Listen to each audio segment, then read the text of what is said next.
Isa ka semana matapos ginbuksan sa mga turista gikan sa gwa sang riyon ang isla sang Boracay, mga nagabisita Magamay sa Gihapon. Madugay nga pagwa sang resulta kag bilis ang RT-PCR test, ginatudlo rason kung nga malaka ang nagabisita sa isla. Gani ang mga negosyante nagahingyo nga sa baylo RT-PCR test, antigen test ang require sa mga nagasulod nga turista. Si John Sala nakatutok live. John? Said Kate Adrian bangod sa mga pagbag-o nga ginapatuman nga protocol antes ka makasulod sa isla sang Boracay, apektado ang turismo kag ekonomiya sang isla. Gani ang mga negosyante nagahinyo nga kuntani bag-ohon ang isa sa mga rekisito. Halin sa ginbuksan liwat ang isla sa Boracay para sa mga domestic tourists gikan sa mga lugar nga sa idalom sang General Community Quarantine o kung mas manubo pa nga quarantine status ang Oktubre 1. Tuman sa Gihapon kanubong mga tourist arrivals. Gani nagahinyo ng mga negosyante sa isla nga sa baylo nga RT-PCR test, antigen test na lang ang i-require sa mga nagasulod nga turista. During discussion naman with diutay rookie, ang antigen test subong ginagamit nila subong sa sa pagyo. But at ang antigen, wala ito na mga 1.5 lang. So then you can get the result within 15 to 30 minutes.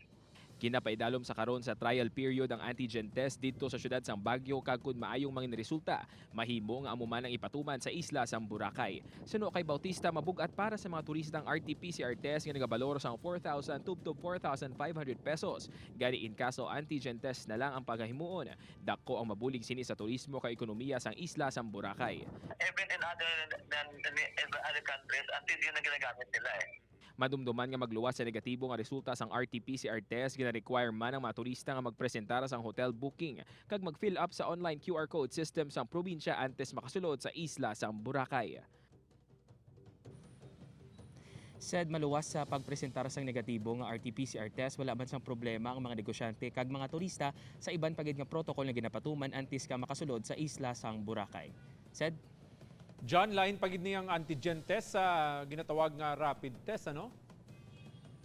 Said ang antigen test kag ang rapid test pareho lang, bangod pareho ini nga nagadetermine kung may na-develop ang imong lawas nga antigens o kung antibodies. Pareho lang gali. Pero in terms of accuracy, butang tabi mas barato ini, mas madasig ang resulta. Accuracy ni masaligan man na yan?